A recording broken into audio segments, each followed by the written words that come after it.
தந்தை, மைந்தன், தூய ஆவியானவர் திருப்பெயராலே ஆமேன். ஜெபம் செய்வோம்.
மத்தியில் வாசம் செய்கின்ற எங்கள் ஜீவனுள்ள நல்ல கடவுளே, இந்த அருமையான ஓய்வு நாள் காலை வேளையிலே உம்மை துதிக்கவும் மன்றாட்டுகளை ஏறெடுக்கவும் எங்களுக்கு கிருபை கொடுத்ததற்காக நன்றியோடு நாங்கள் ஜெபிக்கின்றோம்.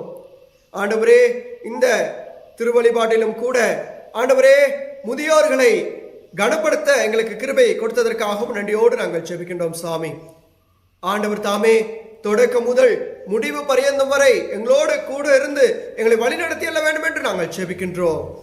இங்க பாடப்பெறுகின்ற பாடல்கள், ஏறெடுக்கின்ற ஜபங்கள், கேட்கக்கூடிய தேவ வசனங்களின் மூலமாக நீர் உம்மை வெளிப்படுத்தி செல்ல வேண்டும் என்று நாங்கள் ஜெபிக்கின்றோம். உம்முடைய அளவற்ற பிரசனத்தினாலே எங்களை நிரப்பி செல்ல வேண்டும் என்றும் நாங்கள் ஜெபிக்கின்றோம். கர்த்தாவே, நீர் தாமே எங்களை வழி நடத்தும், ஆசீர்வதியும். மீட்புக்கு இயேசுவின் திருவழியிலே ஜெபிக்கின்றோம் ஜீவனுள்ள நல்ல கடவுளே, ஆமேன். சபையார் யாவரும் நாம் நின்ற வண்ணமாக இந்த திருவழிபாட்டுக்கு ஆரம்பமாகவும் எந்நாளுமே துதிப்பாய் என்ற அந்த பாடலை யாவரும் சந்தோஷத்தோடும் மனமகிழ்ச்சியோடும் கைகளை தட்டியும் நாம் பாடலாம்.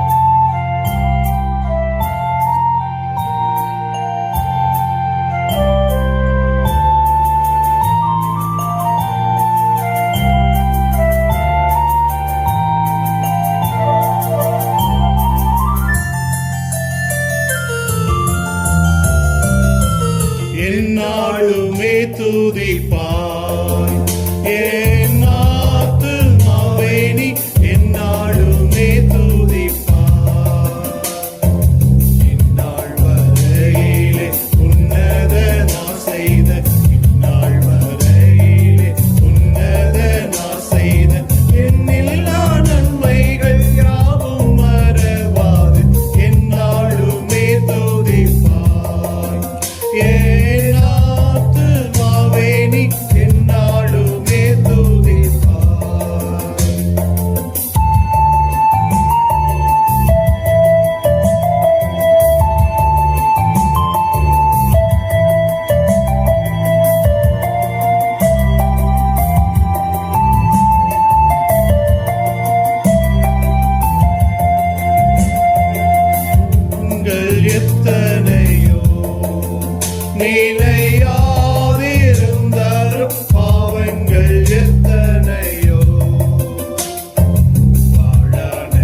நின்ற வண்ணமாக காலை மாலை ஆராதனை முறைமைகளிலே இரண்டாம் ஆராதனை முறைமையை யாவரும் இணைந்து நாம் பின்பற்றலாம். காலை மாலை ஆராதனை முறைமைகளிலே இரண்டாம் ஆராதனை முறைமை. நாம் நின்ற வண்ணமாக நம்முடைய கடவுளை நாம் தொழுவோம். கடவுள் ஆவியாய் இருக்கிறார். அவரை தொழுது கொள்கிறவர்கள் ஆவியோடும் உண்மையோடும் அவரை தொழுது கொள்ள வேண்டும். நம்முடைய பிதாவாகிய கடவுளும் கர்த்தராகிய இயேசு கிறிஸ்துவினாலும் உங்களுக்கு கிருபையும் சமாதானமும் உண்டாவதாக. இது கர்த்தர் உண்டு பண்ணின நாள். இதிலே களி கூர்ந்து யாவரும் மகிழ கடவோம். கடவுள் ஒளியாயிருக்கிறார். அவரில் எவ்வளவு வேணும் இருள் இல்லை. அவர் ஒளியாயிருக்கிறது போல நாமும் ஒளியிலே நடந்தால் ஒருவரோடு ஒருவர் ஐக்கியப்பட்டிருப்போம். அவருடைய குமாரனாகிய இயேசு கிறிஸ்துவின் ரத்தம் சகல பாவங்களையும் நீக்கி நம்மை சுத்திகரிக்கும். ஆண்டவரே, எங்கள் உதடுகளை திறந்தருளும். அப்பொழுது எங்கள் வாய் உம்முடைய புகழை அறிவிக்கும். பிதாவுக்கும் குமாரனுக்கும் பரிசுத்தாவிக்கும் மகிமை உண்டாவதாக. ஆதியிலும் இப்பொழுதும் எப்பொழுதுமான சதா காலங்களிலும் மகிமை உண்டாவதாக. ஆமென். திரியேக கடவுளை நாம் போற்றுவோம். சேனைகளின் கடவுளாகிய கர்த்தரே, நீர் பரிசுத்தர் பரிசுத்தர் பரிசுத்தர். வானமும் பூமியும் உமது மகிமையால் நிறைந்திருக்கின்றன. உன்னதத்திலே ஓசன்னா. கர்த்தரை நாமத்தினாலே வந்தவரும் வருகிறமானவர் சோத்திரிக்கப்பட்டவர். உன்னதத்திலே ஓசன்னா.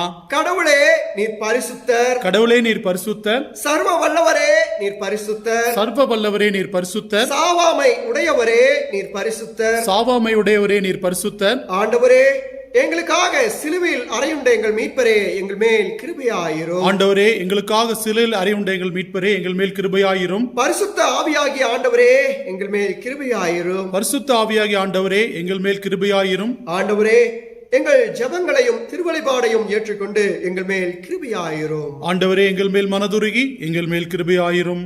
பாவ அறிக்கையின் ஜெபத்திற்குள்ளாக நாம் கடந்து செல்லலாம். நமக்கு பாவமில்லை என்போமானால்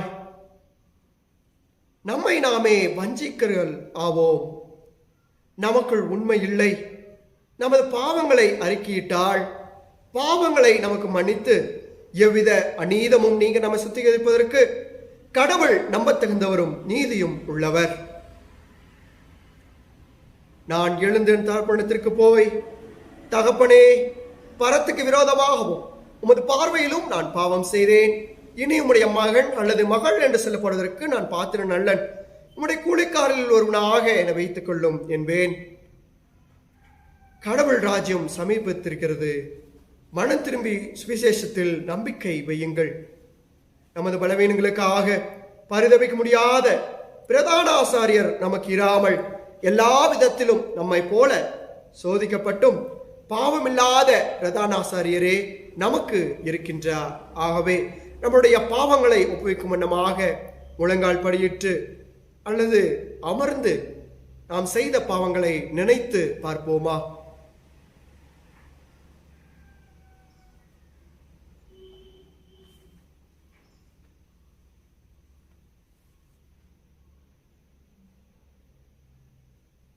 சர்வ வல்லமையுள்ள கடவுளிடத்தில் நாம் நம்மளுடைய பாவங்களை ஒப்புவிக்கும் வண்ணமாக முதலாவது மனத்தாழ்மையின் ஜெபத்தை யாவரும் இணைந்து நாம் ஏறெடுக்கலாம். சர்வ வல்லமையும் மிகுந்த இருக்கும் உள்ள பிதாவே, தப்பி போன ஆடுகளைப் போல நாங்கள் உம்முடைய வழிகளை விட்டு வழியடைந்து போனோம். எங்கள் இதயத்தின் யோசனைகளுக்கும் விருப்பங்களுக்கும் மிகவும் இணங்கி நடந்தோம். உமது பரிசுத்த கற்பனைக்கு விரோதமாய் குற்றம் செய்தோம்.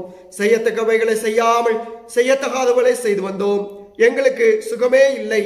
ஆனாலும் ஆண்டவரே, தேவரீர் எங்கள் ஆண்டவராக இயேசு கிறிஸ்துவின் மூலமாய் மனிதருக்கு அல்ல செய்த வாக்குத்தத்தின்படியே நிர்பாக்கியமுள்ள குற்றவாளியை எங்களுக்கு இறங்கும். தப்பிதங்களை அறிக்கை எங்கள் மேல் பொறுமையாயிரும். பாவத்தை நிமித்தம் துக்கப்படுகிற எங்களை சீர்படுத்தும். மிகவும் இருக்குமுள்ள பிதாவே, உம்முடைய பரிசுநாமத்துக்கு மகிமையுண்டாகும்படி நாங்கள் இனி தேவ பக்தியும் நீதியும் தெளிந்த புத்தியும் உடலாய் நடந்து வர இயேசு கிறிஸ்து நிமித்தம் எங்களுக்கு கிருபை செய்தருளும். ஆமென்.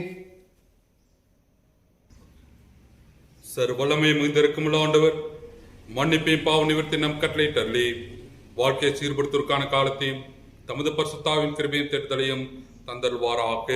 ஆமென். ஆண்டவரை துதியுங்கள். ஆண்டவர் நாமம் துதிக்கப்படுவதாக. திருச்சபையார் அமர்வும். இன்றைய நாளிலே வேதம் வாசிப்பிற்பாடாக நமது மத்தியில் இருக்கக்கூடிய திரு சாம் அவர்கள் ஆண்டுடைய செய்தியை கொடுப்பார்கள். அமர்ந்த வண்ணமே முதலாவது வேத பதிவை வாசிக்க. இன்றைய பரிசுத்த ஓய்வு நாளுக்கென்று தெரிந்து கொள்ளப்பட்ட முதலாம் வேத பகுதி ஆதியாகமம் 24ஆம் அதிகாரம் வசனங்கள் 1 முதல் 14 முடிய, ஆதியாகமம் அதிகாரம் 24 வசனங்கள் 1 முதல் 14 முடிய. ஆபிரகாம் வயது சென்று முதிர்ந்தவனானான். கர்த்தர் ஆபிரகாமை சகல காரியங்களிலும் ஆசீர்வதித்து வந்தார். அப்பொழுது ஆபிரகாம் தன் வீட்டில் உள்ளவர்களில் வயதில் மூத்தவனும் தனக்கு உண்டான எல்லாவற்றிற்கும் அதிகாரியுமாகிய தன் ஊழியக்காரனை நோக்கி, நான் குடியிருக்கிற கானானியருடைய குமாரத்திகளில் நீ என் குமாரனுக்கு பெண் கொள்ளாமல் நீ என் தேசத்துக்கு என் இனத்தாரிடத்திற்கும் போய் என் குமாரனாகிய ஈசாக்குக்கு பெண் கொள்வேன் என்று வானத்துக்கும் தேவனும் பூமிக்கு தேவனுமாகிய கர்த்தரின் பேரில் எனக்கு ஆணையிட்டு கொடுக்கும்படி நீ உன் கையை என் தொடையின் கீழ் வை என்றான். அதற்கு அந்த ஊழியக்காரன், அவ்விடத்து பெண் என் பின்னே இந்த தேசத்துக்கு வர மனதில்லாதிருந்தால் நீர் விட்டு வந்த தேசத்திற்கு தானே உம்முடைய குமாரனை மறுபடியும் அழைத்து கொண்டு போக வேண்டுமோ என்று கேட்டான். அதற்கு ஆபிரகாம், நீ என் குமாரனை மறுபடியும் அங்கே அழைத்து கொண்டு போகாதபடிக்கு எச்சரிக்கையாயிரு. என்னை என் தகப்பனுடைய வீட்டில் என் இனத்தார் இருக்கிற தேசத்திலும் இருந்து அழைத்து வந்தவரும் உன் சந்ததிக்கு இந்த தேசத்தை தருவேன் என்று எனக்கு சொல்லி ஆணையிட்டவருமான வானத்துக்கு தேவனாகிய கர்த்தர், நீ அங்கே இருந்து என் குமாரனுக்கு ஒரு பெண்ணை கொண்டு வரும்படிக்கு தம்முடைய தூதனை உனக்கு முன்பாக அனுப்புவார். பெண் உன் பின்னே வர மனதில்லாதிருந்தாலேயில் அப்பொழுது நீ இந்த என் ஆணைக்கு நீங்களாயிருப்பாய். அங்கே மாத்திரம் என் குமாரனை மறுபடியும் அழைத்து கொண்டு போக வேண்டாம் என்றான். அப்பொழுது அந்த ஊழியக்காரன் தன் கையை தன் எஜமானாகிய ஆபிரகாமின் தொடையின் கீழ் வைத்து இந்த காரியத்தை குறித்து அவனுக்கு ஆணையிட்டு கொடுத்தான். பின்பு அந்த ஊழியக்காரன் தன் எஜமானனுடைய ஒட்டகங்களில் 10 ஒட்டகங்களை தன்னுடனே கொண்டு போனான். தன் எஜமானுடைய சகலவித உச்சிதமான பொருட்களும் அவன் கையில் இருந்தன. அவன் எழுந்து புறப்பட்டு போய் மெசொப்பொத்தாமியில் இருந்து நாகரோடைய ஊரில் சேர்ந்து ஊருக்கு புறம்பே ஒரு தண்ணீர் துறவண்டையிலே தண்ணீர் மொள்ள ஸ்திரீகள் புறப்படுகிற சாயங்கால வேளையிலே ஒட்டகங்களை மடக்கி தனக்குள்ளே சொல்லிக் கொண்டது என்னவென்றால், என் எஜமானனாகிய ஆபிரகாமுக்கு தேவனாயிருக்கிற கர்த்தாவே, இன்றைக்கு நீர் எனக்கு காரியம் சிந்திக்க பண்ணி என் எஜமானனாகிய ஆபிரகாமுக்கு தயவு செய்தருளும். இதோ நான் இந்த தண்ணீரை துறவண்டியில் நிற்கிறேன். இந்த ஊராருடைய பெண்கள் தண்ணீர் மல்ல புறப்பட்டு வருவார்களே. நான் குடிக்க உன் குடத்தை சாய்க்க வேண்டும் என்று நான் சொல்லும்போது குடி என்றும் உன் ஒட்டகளுக்கும் குடிக்கப்படி வார்ப்பேன் என்றும் சொல்லும் பெண் எவளோ அவளே நீர் உம்முடைய ஊழியக்காரனாகிய ஈசாக்குக்கு நியமித்தமுள்ளா இருக்கவும் என் எஜமானுக்கு அனுக்கிரகம் செய்தீர் என்று நான் அதனாலே அறியவும் செய்தலும் என்றான் என்பதே. வாசிக்கும்படியாக தெரிந்து கொள்ளப்பட்ட முதலாம் வேத பகுதி வாசித்தாயிற்று. தேவனே உமக்கு ஸ்தோத்திரம் உண்டாவதாக. யாவரும் நற்செய்தி பாடத்திற்காக எழுந்து நிற்கலாம். வாசிக்கும்படி தெரிந்து கொள்ளப்பட்ட நற்செய்தி பகுதியானது லூக்கா என்பவர் எழுதின நற்செய்தி நூல் 1வது அதிகாரம் வசனங்கள் 5 தொடங்கி 7 வரை நாம் வாசிக்க கேட்கலாம். தூய லூக்கா என்பவர் எழுதின நற்செய்தி நூல் 1வது அதிகாரம் வசனங்கள் 5 தொடங்கி 7 வரை நாம் வாசிக்க கேட்கலாம். யூதேயா தேசத்தின் ராஜாவாகிய ஏரோதின் நாட்களில் அபியா என்னும் ஆசாரிய வகுப்பில் சகரியா என்னும் பெயர் கொண்ட ஆசாரியன் ஒருவன் இருந்தான். அவன் மனைவி ஆரோனுடைய குமார்த்திகளில் ஒருத்தி, அவள் பேர் எலிசபெத். அவர்கள் இருவரும் கத்தரிட்ட சகல கற்பனைகளின்படியேயும் நியாயங்களின் படியேயும் குற்றமற்றவர்களாய் நடந்து தேவனுக்கு முன்பாக நீதியுள்ளவர்களாய் இருந்தார்கள்.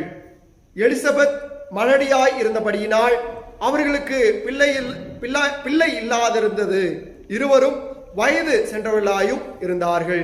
வாசிக்கும்படி தெரிந்து கொள்ளப்பட்ட நற்செய்தி பகுதியானது வாசித்தாயிற்று. கிறிஸ்துவே உமக்கே மகிமை உண்டாவதாக. ஆமென். இறைவார்த்தைக்கு போவதற்கு முன்னமாக யாவரும் எழுந்து நின்று இயேசுவின் குடும்பம் ஒன்று உண்டு என்ற அந்த பாடலை இணைந்து நாம் பாடலாம்.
கண்களை மூடி ஒரு விசையாக தேவனை நோக்கி நாம் பார்க்கலாம்.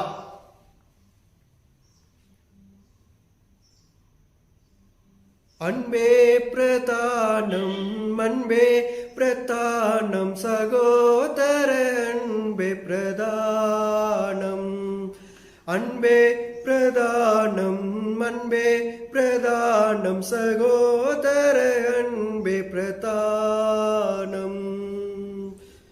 பல பல பாஷை படித்தறிந்தாலும், பல பல பாஷை படித்தறிந்தாலும், கலகலவென்னும் கைமணியாமே அன்பே பிரதானம், அன்பே பிரதானம், சகோதர அன்பே பிரதானம், அன்பே பிரதானம், அன்பே பிரதானம், சகோதர அன்பே பிரதானம்.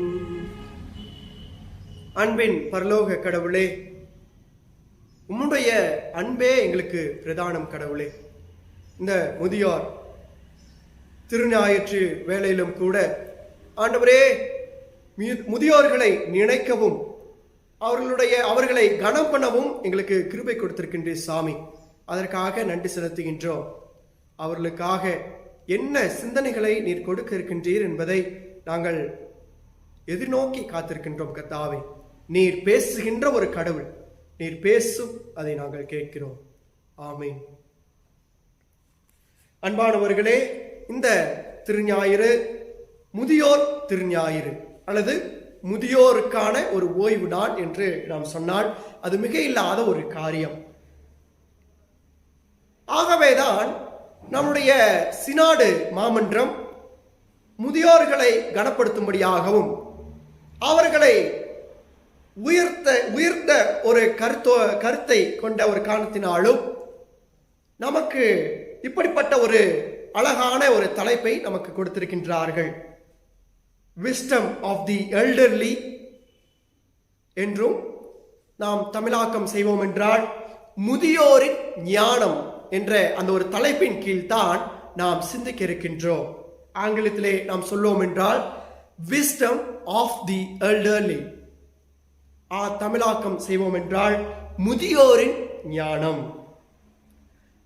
அன்பானவர்களே, கவிகளின் தந்தையாக இருக்கின்ற அல்லது இருந்த வில்லியம் ஷேக்ஸ்பியர் என்ற ஆங்கில கவி ஆஸ் யூ லைக் இட் என்ற அந்த நாடகத்திலே ஒரு அழகான ஒரு கவியை எழுதியிருக்கின்றார்.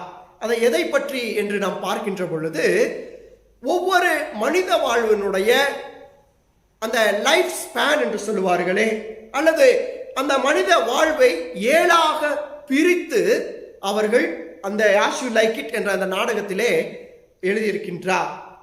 அந்த ஆஸ் யூ லைக் இட் என்ற அந்த நாடகத்திலே ஒரு கவி இப்படியாக சொல்லுகின்றது, all the words a stage என்று சொல்லப்படுகின்றது. All the words a stage என்று சொல்லப்படுகின்றது. அங்கே நாம் பார்க்கின்ற பொழுது இந்த முதுமையானவர்களை குறித்து அழகான ஒரு வார்த்தையை ஒரு மேற்கோள் காட்டுகின்றார் இந்த கவிகளின் தந்தையாக விளங்குகின்ற வில்லியம் ஷேக்ஸ்பியர் அவர்கள். என்ன சொல்லுகின்றார் என்று நாம் பார்க்கின்ற பொழுது, ஒருவன் குழந்தையாக பிறக்கின்றான் என்றால் அவன் வளர்ச்சி அடைந்து ஒவ்வொரு பகுதியாக 7 பகுதிகளாக வளர்ச்சி அடைந்து மறுபடியும் ஒரு குழந்தையாக மாறுகின்றான் என்று அந்த முதுமை பருவத்தினுடைய சிறப்பம்சத்தை அங்கே அருமையான வில்லியம் ஷேக்ஸ்பியர் கவி அவர்கள் நமக்கு மேற்கோள் காட்டுகின்றதை அந்த அருமையான அந்த நாடகத்தின் மூலம் நாம் பார்க்கின்றோம். அங்கே சொல்லுகின்ற பொழுது முதுமை என்பது 2வது குழந்தை பருவமாக காட்டப்படுகின்றது. ஆனால் இன்றைய நூற்றாண்டிலே முதுமை என்பது இளைஞர்களுக்கு, குறிப்பாக அவர்கள் பெற்ற பிள்ளைகளுக்கு ஒரு கடன் சுமையாக மாறிக்கொண்டிருக்கின்றது அல்லது கருதப்படுகின்றதை இன்றைய நூற்றாண்டு நமக்கு தெளிவாக சொல்லப்படுகின்றது அல்லது நூற்றாண்டுகளிலே நாம் பார்க்கின்றோம். இன்றைய இளைய சமூகம் தங்கள் பிள்ளைகளில் இருந்து அவருடைய வாழ்வு முறைகளை கற்றுக்கொள்கின்றனர். ஆனால் அன்றைய காலகட்டங்களிலே நாம் பார்ப்போம் என்றால் கூட்டு குடும்பத்திலே வாழ்கின்ற பொழுது முதியவர்கள் சொல்கின்ற ஒவ்வொரு நடைமுறைகளின்படி தங்களுடைய வாழ்க்கையை நடத்தி கொண்டு போகின்ற ஒரு காரணத்தினால் அந்த இளையோர்களினுடைய வாழ்வு மிகச்சிறந்த ஒரு முறையிலே இருந்ததை நாம் பார்க்கின்றோம். ஆனால் இன்றைய ஒரு சூழ்நிலையிலே தாங்கள் செய்கின்ற தவறுகளின் மூலமாக அவர்கள் அந்த வாழ்வு முறைகளை கற்றுக்கொள்வதனுடைய காரணத்தினாலே உறவுகள் மறக்கடிக்க போகின்றது, அல்லது உறவுகள் பிரிந்து போவதற்கு இந்த இளைய தலைமுறை நாம் காரணமாக இருக்கின்றோம் என்று சொன்னால் அது மிக இல்லாத ஒரு காரியம். அன்பானவர்களே, முதுமை என்று நாம் சொல்வோமானால், அல்லது இந்த நூற்றாண்டிலே முதுமை என்ற வார்த்தைக்கு என்ன அர்த்தத்தை கொடுக்கின்றார்கள் என்றால் பயனற்றவர்கள் என்ற அந்த வார்த்தையை கொடுக்கின்றார்கள். ஆனால் இந்த இன்றைய வாழ்கின்ற குடும்ப சூழல்களிலே முதுமையானவர்களை அல்லது முதியோர்களை பயனற்றவர்கள் என்று சொல்லி ஒதுக்கி வைக்கின்றதை நாம் பார்க்கின்றோம். ஆகவேதான் ஃபேமிலிஸ் கார்பேஜ் என்று சொல்லப்படுகின்ற அன்னை இல்லங்கள் இன்றளவும் செயல்பட்டு கொண்டிருக்கின்றது.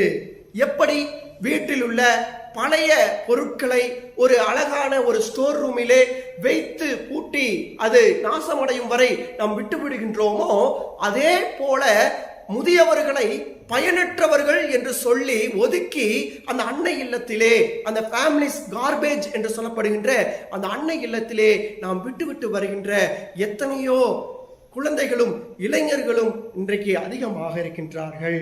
ஆனால் அன்பானவர்களே, முதியவர்கள் அல்லது முதுமை என்று நாம் சொல்வோம் என்றால் ஆங்கிலத்திலே இப்படியாக சொல்லுவார்கள், மெச்சூர் என்று சொல்லுவார்கள்.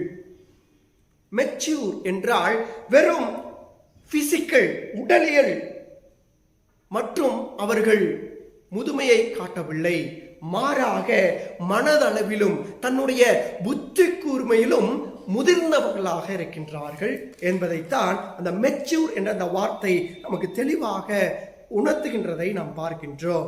அந்த ஒரு காரணத்தினால்தான் பயிர்களும் மரங்களும் முதிர்ச்சி அடைந்து அறுவடைக்கு தயாராகின்ற அந்த மாதமான அக்டோபர் 1ஆம் தேதி நம்மளுடைய இந்திய நாட்டிலே தேசிய முதியோர் தினமாக நாம் இன்றும் அனுசரித்துக் கொண்டிருக்கின்றோம். அந்த முதியோர்களை கனப்படுத்தும் விதமாக இந்திய அரசு பல்வேறு திட்டங்களையும் சலுகைகளையும் அந்த முதுமையானவர்களுக்கு அல்லது முதியவர்களுக்கு கொடுத்து இன்னமும் அவர்களை கனப்படுத்தி கொண்டிருக்கின்றது. அன்பானவர்களே, ஒருவேளை நாம் திருமறையிலே இந்த முதுமையை பற்றி நாம் பார்ப்போம் என்றால், முதுமைக்கு எபிரேய பாஷையிலும் கிரேக்க பாஷையிலும் இப்படியாக சொல்லுவார்கள், ஜக்கன் என்றும் பிரஸ்பெட்ரோஸ் என்றும் கூறுவார்கள். இதற்கு என்ன அர்த்தம் என்று பார்ப்போம் என்றால், முதியவர்கள் அல்லது ஞானம் படைத்தவர்கள் அல்லது ஞானம் நிறைந்தவர்கள் என்று பொருள் கொள்ளப்படுகின்றது. அன்பானவர்களே, இந்த முதல் ஒப்பந்த நூலிலே சுமார் 100 முறை முதியவர்களை பற்றிய பதிவுகள் நம்மளுடைய திருமறையிலே குறிக்கப்பட்டிருக்கின்றது என்று சொன்னால் அது மிகையில்லாத ஒரு காரியம். யாத்திராகமத்தின் புத்தகம் 4வது அதிகாரம் 29வது வசனம், யாத்திராகமத்தின் புத்தகம் 12வது அதிகாரம் 21வது வசனம், யாத்திராகமத்தின் புத்தகம் 24:9, எண்ணாகமத்தின் புத்தகம் 11:25, இந்த அனைத்து இறை சொற்களிலும் அல்லது அனைத்து வசனங்களிலுமே நாம் பார்க்கின்ற பொழுது இந்த முதியவர்கள் அல்லது முதுமை அடைந்தவர்கள் உள்ளூர் நிர்வாகத்தை முன்னடத்தி நீதி நியாயத்தை நிலைநாட்ட முக்கிய முடிவுகளை எடுக்கின்றவர்களாக இந்த முதியவர்கள் திகழ்ந்தார்கள் என்பதை திருமறை நமக்கு தெளிவாக சொல்லுகின்றது.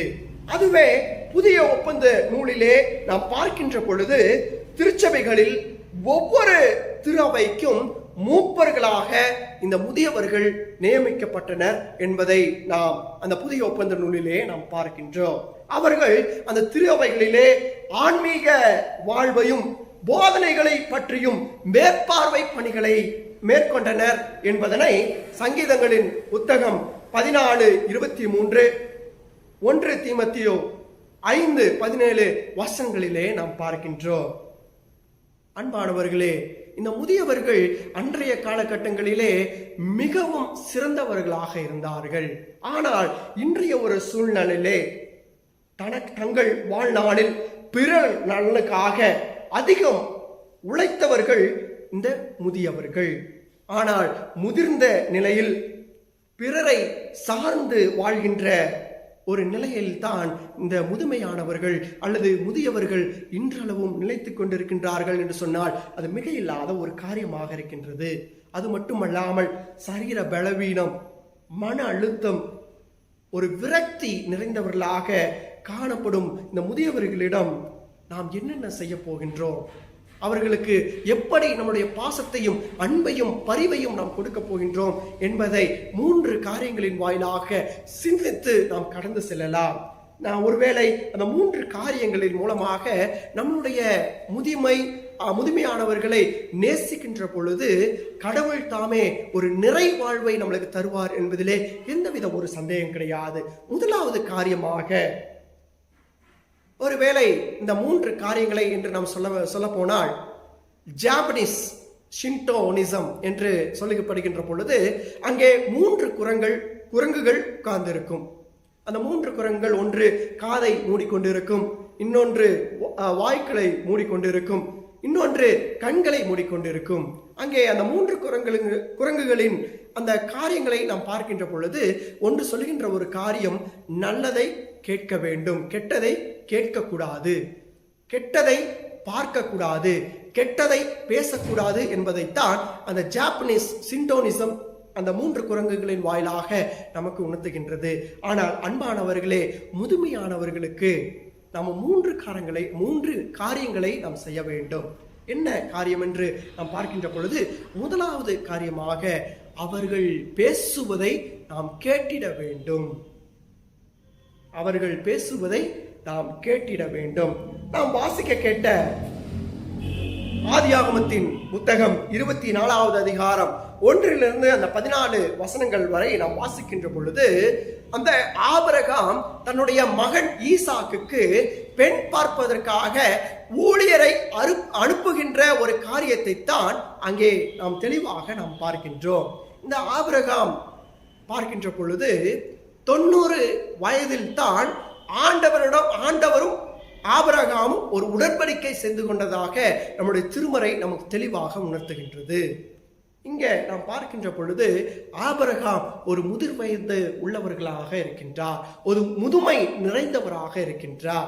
இந்த ஒரு சூழ்நிலையில் தான் தன்னுடைய மகனை நேசிக்கின்ற ஒரு சூழ்நிலையில் தான் அவர் ஈசாக்குக்காக ஒரு ஊழியக்காரரை அனுப்பி ஒரு அழகான ஒரு பெண்ணை தன்னுடைய மகனுக்கு கொள்ள வேண்டும் என்று அனுப்புகின்றதை அந்த வேதாகம பகுதி நமக்கு தெளிவாக உணர்த்துகின்றது.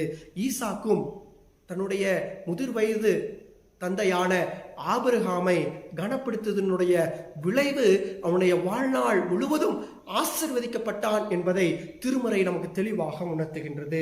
அன்பானவர்களே, ஒருவேளை இந்த ஒரு சூழ்நிலையிலே நீதிமொழிகளின் புத்தகம் 23-22 வசனங்களை நாம் வாசிக்கின்ற பொழுது, உன்னை பெற்ற தகப்பனுக்கு செவிகொடு, உன் தாய் வயது சென்றவளாகும் போது அவளை அசட்டை பண்ணாதே என்று சாலமோன் ஞானி எழுதுகின்றதை நாம் பார்க்கின்றோம். அன்பானவர்களே, இந்த ஒரு சூழ்நிலையிலும் கூட நாம் சிறுவனாக இருக்கின்ற பொழுது எத்தனை முறை கேள்வி கேட்டாலும் சலிக்காமல் கேள்விகளுக்கு பதில் கொடுக்கக்கூடியவர்கள் இந்த முதியவர்களாக இருக்கின்றார்கள். ஆனால் வயது முதிர்ந்து போகின்ற ஒரு சூழ்நிலையிலே அவர்கள் சொல்கின்றதை நாம் கேட்க மனமில்லாதவர்களாக இன்றளவும் நாம் வாழ்ந்து கொண்டிருக்கின்றோம். அன்பானவர்களே, ஒருவேளை வயது முதிர்ந்தவர்களுடைய அவருடைய பேச்சை கேட்கின்ற பொழுது, அவளுடைய அட்வைஸ்களை நாம் கேட்கின்ற பொழுது நம்முடைய வாழ்வு முறைகள் சிறந்த ஒரு வாழ்வாக இருக்கும் என்பதிலே எந்தவித ஒரு சந்தேகமும் கிடையாது. ஒருவேளை நாம் குழந்தைகளாக இருக்கின்ற பொழுது நாம் தத்தி தத்தி நடக்கின்ற பொழுது கரங்களை கொடுத்து உதவிய அந்த முதியவர்கள் இன்றைக்கு வலுவிழந்து கைகளை யார் தூக்கி விடுவார் என்று ஏங்கிக் கொண்டிருக்கின்ற ஒரு சூழ்நிலையிலே இன்றளவும் முதுமையானவர்கள் விளங்கிக் கொண்டிருக்கின்றார்கள். அதற்கு காரணம் நீங்களும் நானுமாக இருக்கின்றோம். அன்பானவர்களே, நாம் எப்பொழுது அவர்கள் பேசுவதை கேட்டு அவருடைய சொற்படி நடக்கின்றோமோ அப்பொழுது கடவுள் நம்மை ஆசீர்வதிப்பார் என்பதிலே எந்தவித ஒரு சந்தேகமும் கிடையாது. இரண்டாவதாக, பார்த்திட வேண்டும். முதியவர்களை கனப்படுத்த வேண்டும் அல்லது பார்த்து கொள்ள வேண்டும். தன்னுடைய வயது தளர்ந்த ஒரு வயதிலே அவர்கள் செயலிழந்து இருக்கின்ற பொழுது இளைஞர்களாகிய நீங்களும் நானும், பெற்ற பிள்ளையாகிய நீங்களும் நானும் நம்முடைய தகப்பனையும் தாயையும் பார்த்து கொள்ள வேண்டும். எப்பேற்பட்ட சூழ்நிலைகளாக இருந்தாலும் நாம் அவர்களை பார்க்கின்ற பொழுது அவங்களுடைய ஆசீர்வாதம் என்றும் நிலைத்திருக்கும் என்பதிலே எந்தவித சந்தேகமும் கிடையாது. கிறிஸ்து வாழ்ந்த காலத்திலே சிலர் இந்த கற்பனைகளை கை கொள்ளாமல் பெற்றோரை கனப்படுவதற்கு பதிலாக கொர்பான் என்னும் காணிக்கையை ஆலயத்திலே செலுத்தினார்கள் என்பதனை மத்தேயு என்பவர் எழுதின அந்த நற்செய்தி நூல் 15வது அதிகாரம் 5வது வசனத்திலே நாம் பார்க்கின்றோம். இன்னமும் கூட பல குடும்பங்களிலே முதிர் வயது பெற்றோரை பராமரிக்க முடியாமல், பார்த்து கொள்ள முடியாமல் அவர்களை அந்த அன்னை இல்லத்திலே, முதியோர் இல்லத்திலே சேர்க்கின்ற குழந்தைகளாக நீங்களும் நானும் வாழ்ந்து கொண்டிருக்கின்றோம். அதற்காகத்தான் இப்படி ஒரு அருமையான ஒரு குவாட் அல்லது பழமொழி ஒன்று சொல்லுவார்கள். இல்லத்திற்கு பெயர் அன்னை இல்லம், அன்னை இருப்பதோ முதியோர் இல்லம் என்று சொல்லுவார்கள். அன்பானவர்களே, வயது முதிர்ந்த ஒரு பெற்றோரை பராமரித்த தேவ மனிதர்கள் நம்முடைய திருமறையிலே குறிக்கப்பட்டிருக்கின்றார்கள். அதிலே நாம் பார்க்கின்ற பொழுது சவுல் ராஜாவுக்கு பயந்து வாழ்ந்த நாட்களிலே தாவீது தன்னுடைய பெற்றோரை பராமரித்தார் என்பதை அந்த 1 சாமுவேல் 22வது அதிகாரம் 3வது வசனத்திலே நாம் பார்க்கின்றோம். அது மட்டுமல்லாமல் யோசேப்பு முதிர் வயதில் இருந்த தனது தந்தைக்கு ஆகாரம் கொடுத்து அவரை ஆதரித்து அல்லது பார்த்து கொண்டான் என்பதை ஆதியாகமத்தின் புத்தகம் 47வது அதிகாரம் 12வது வசனத்திலே நாம் பார்க்கின்றோம். அது மட்டுமல்லாமல் சிலுவையிலே அந்த அகோர வேதனைகளின் நடுவிலும் ஆண்டவராகிய இயேசு கிறிஸ்து தாயாரை பராமரிக்கின்ற காரியத்தை நம்முடைய திருமறை நமக்கு தெளிவாக உணர்த்துகின்றது. ஆகவே அன்பானவர்களே, இவைகள் எல்லாம் நாம் முன்மாதிரிகளாக ஏற்றுக்கொண்டு தேவ பிள்ளைகளாகிய நீங்களும் நானும் நம்மளுடைய பெற்றோர்களை பராமரித்து பார்க்கின்ற பொழுது கடவுள் ஒரு நல்ல ஒரு ஆசீர்வாதங்களை உங்களுக்கு பரிசளிப்பார் என்பதிலே எந்தவித சந்தேகமும் கிடையாது.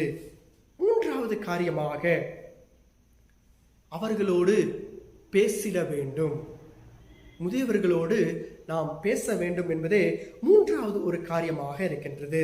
அதுக்கு நாம் ஆதாரமாக பார்க்கின்ற பொழுது 1 ராஜாக்களின் புத்தகம் 2வது அதிகாரம் 19வது வசனத்திலே நாம் பார்க்கின்ற பொழுது சாலமோன் ராஜா அரசவைக்கு அவரது தாயார் பத்சேபாள் வந்தபோது ராஜா எழுந்திருந்து அவளுக்கு எதிர்கொண்டு வந்து வணங்கி தன் சிங்காசனத்தின் மேல் உட்கார்ந்து ராஜாவின் தாயாரை வலதுபுறமாக உட்கார அவளுக்கு ஒரு ஆசனத்தை ஏற்படுத்தினான் என்பதை அந்த வசனம் நமக்கு தெளிவாக சொல்லுகின்றது.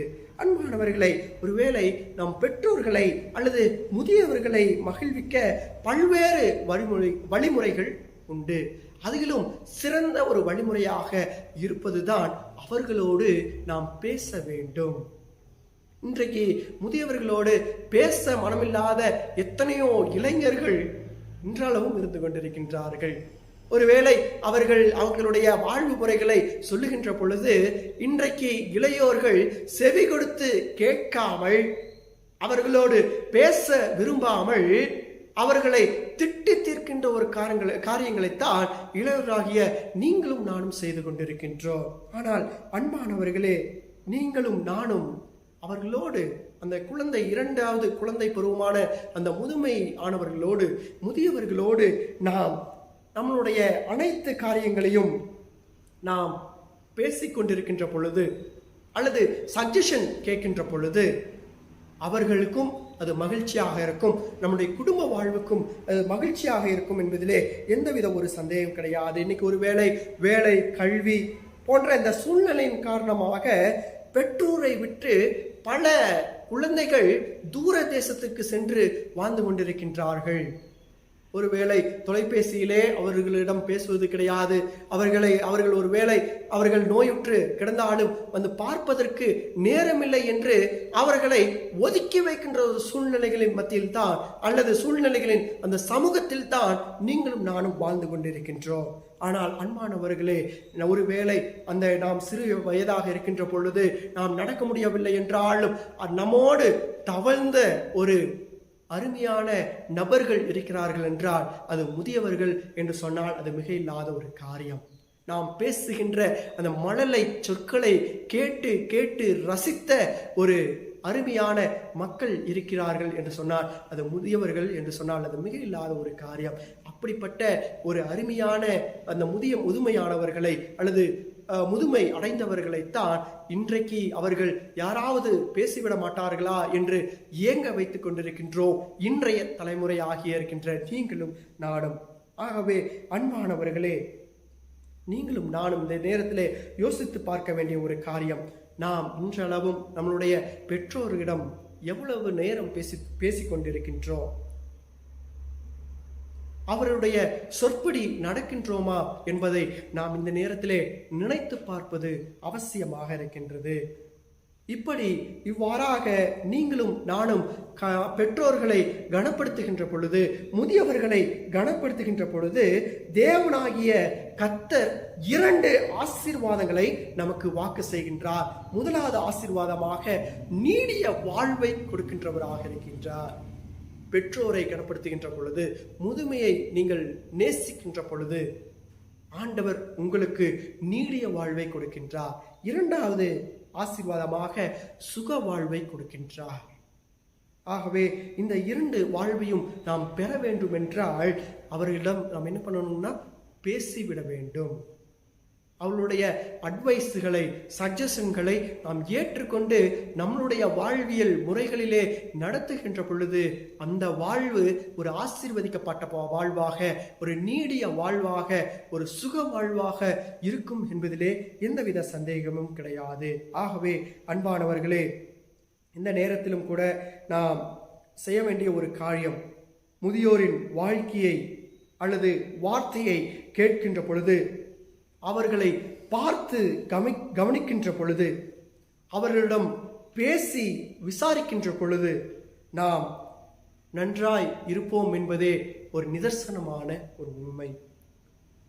உபாகமம் 5:16 நாம் பார்க்கின்ற பொழுது, உன் நாட்கள் நீடிப்பதற்கும் நீ நன்றாய் இருப்பதற்கும் உன் தேவனாகிய கர்த்தர் உனக்கு கட்டளையிட்டபடியே உன் தகப்பனையும் உன் தாயையும் கனம் பண்ணுவாயாக என்பதை அங்கே குறிக்கப்படுகின்றதை நாம் பார்க்கின்றோம்.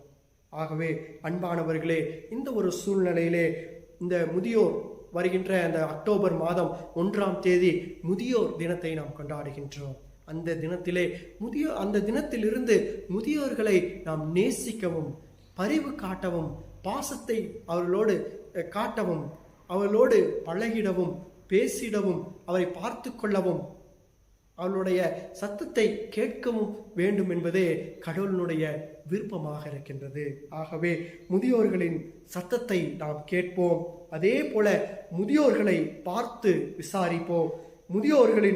முதியோர்களிடம் மனதார பேசுவோம். அப்படி இந்த 3 காரியங்களையும் நீங்கள் செய்வீர்களானால் கடவுள் உங்களுக்கு சுக வாழ்வையும் நீடிய வாழ்வையும் கடவுள் உங்களுக்கும் எனக்கும் தந்தள்ளுவாராக. ஆமென். கண்களை மூடி நாம் ஜெபிக்கலாம். அன்பின் பரலோக கடவுளே, இந்த அருமையான இந்த நேரத்திலும் கூட ஆண்டவரே, முதுமையை குறித்தும் முதியவர்களின் வாழ்வு முறைகளை குறித்தும் முதியவர்களின் ஆண்டவரே, அருமை பெருமைகளை குறித்தும் நீர் எங்களோடு பேசியதற்காக நன்றி செலுத்துகின்றோம். கடவுளே, இந்த நேரத்திலும் இருந்து கூட முதுமையானவர்களை நாங்கள் நேசிக்கவும் பரிவு காட்டவும் பாசத்தை காட்டவும் எங்களுக்கு கற்றுத்தந்ததற்காகவும் நன்றியோடு நாங்கள் ஜெபிக்கின்றோம்.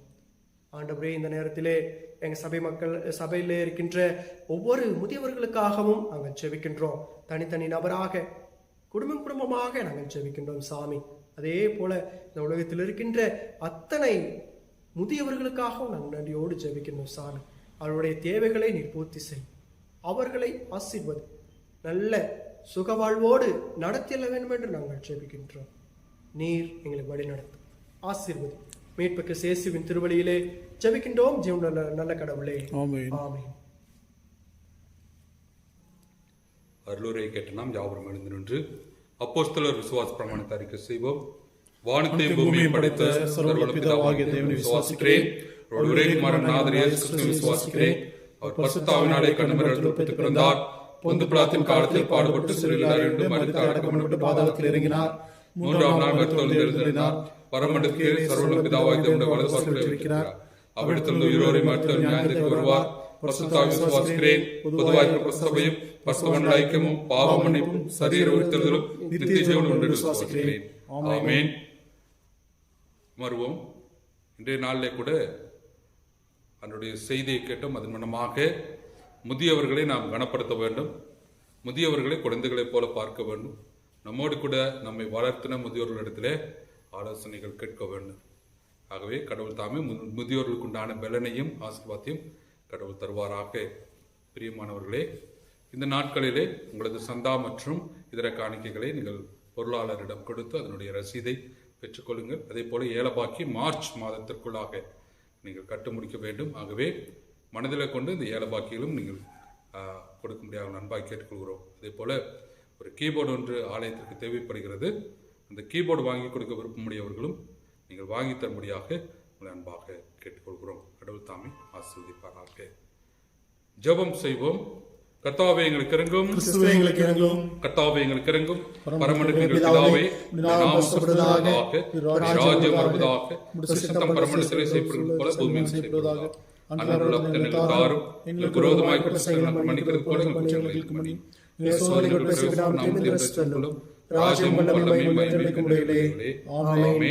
சமாதானத்துக்கு அச்சபிப்போம். சமாதானத்துக்கு காரணரும் ஏக சிந்தை விரும்புமாய் கடவுளே, அறுவிதே நித்திய ஜீவன் உண்மை சேப்பிதமே சுயாதீனம் தேவரை தஞ்சமாக கொண்டிருக்கும் அடியாராகிய நாங்கள் எந்த விரோத வல்லமைக்கும் பயப்படாதிருக்கும்படியா எங்கள் சத்துருக்கள் செய்ய எல்லா பிரயத்தனங்கள் என்று ஆண்டவர் இயேசு கிறிஸ்துவின் வல்லமையினாலே எங்களை காப்பாற்றி எல்லோம்.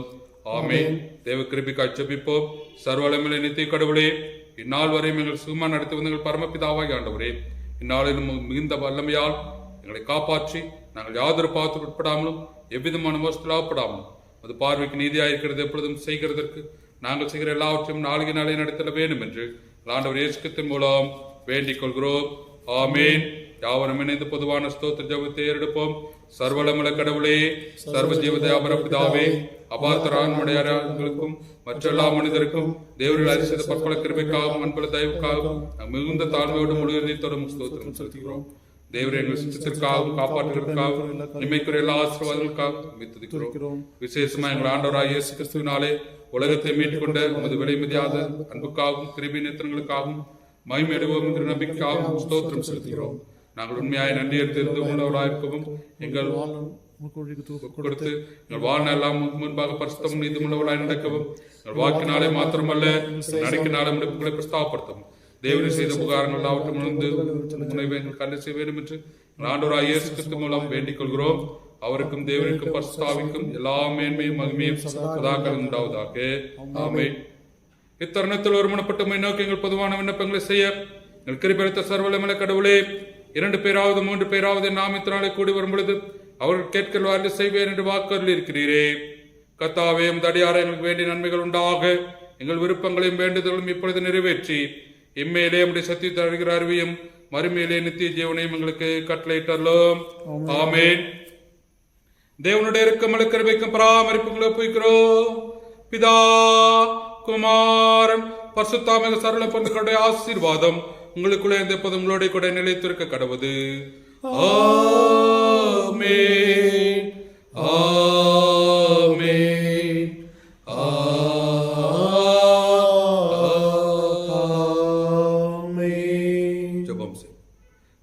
ஆண்டவரே, இது இந்த ஆராதனையிலே நாங்கள் கேட்ட வண்ணமே எங்கள் முதியவர்களை ஆசீர்வதியும் வழிநடத்தும். உலகத்திற்குள்ளாக பலனோடு கூட மகிழ்ச்சியோடு கூட இருக்க தேவன் கிருபை அதிசயம். முதியவர்கள் ஒவ்வொருவரோடும் ஒரு கிருபை இருக்க வேண்டுமா ஜெபிக்கிறோம். அதே போல இந்த வாரத்திலே பிறந்தநாள் காண்கிற பிள்ளைகளுக்கு ஜெபிக்கிறோம். ஆசீர்வதியும் வழிநடத்தும். இன்னும் அநேக பிறந்த நாட்கள் கண்டு மகிழ்ச்சியோடு இருக்க இது உதவி செய்யும். திருமண நாள் காண்பதற்காக ஜெபிக்கிறோம். ஆசீர்வதிப்பீராக. வாழ்வில் இன்னும் அநேக திருமண நாட்கள் கண்டு மகிழ்ச்சியோடு கூட இருக்க இது உதவி செய்யும். திருமணமாகாமல் இருக்கிற எங்கள் பிள்ளைகளுக்கு ஜெபிக்கிறோம். கர்த்தருடைய கிருபையினாலே சீக்கிரம் திருமண காரியத்தை வாய்க்க செய்யுங்க. வேலை தேடுகிற பிள்ளைகளுக்கு ஜெபிக்கிறோம். கர்த்தருடைய கிருபையினாலே சீக்கிரம் வேலை கிடைக்கப்பெற உதவி செய்யும். குழந்தைக்காய் காத்திருக்கிற பெற்றோருக்காய் ஜெபிக்கிறோம். கர்த்தருடைய கிருபையினாலே குழந்தையும் பெற்றுக்கொள்ள உதவி செய்கிறாங்க. கர்த்தாவே, எங்கள் ஜெபங்கள் அனைத்தும் உடைய சமூகத்திலே தாழ்த்தப்பு கொடுக்கிறோம். தேவன் பதில் தருவீர் என்று சொல்லி விசுவாசிக்கிறோம். இயேசுவின் மூலம் ஜெபிக்கிறோம் பிதாவே. என் ஆத்துமாவே கர்த்தரை ஸ்தோத்திரி, என் முழுமை பரிசுநாமத்தை ஸ்தோத்திரி. என் ஆத்மாவே கர்த்தரை ஸ்தோத்திரி, கர்த்தர் செய்த சகலவரும் மறவாதே. ஆமென். கர்த்தர் உங்களோடு கூட இருப்பாராக. ஒரு ஆவியோடு கூட இருப்பாராக. சமாதானத்திலே உலகத்திலே வாழ்ந்து நாம் சுகிப்போமாக. கர்த்தருடைய நாமத்தினாலே ஆமென்.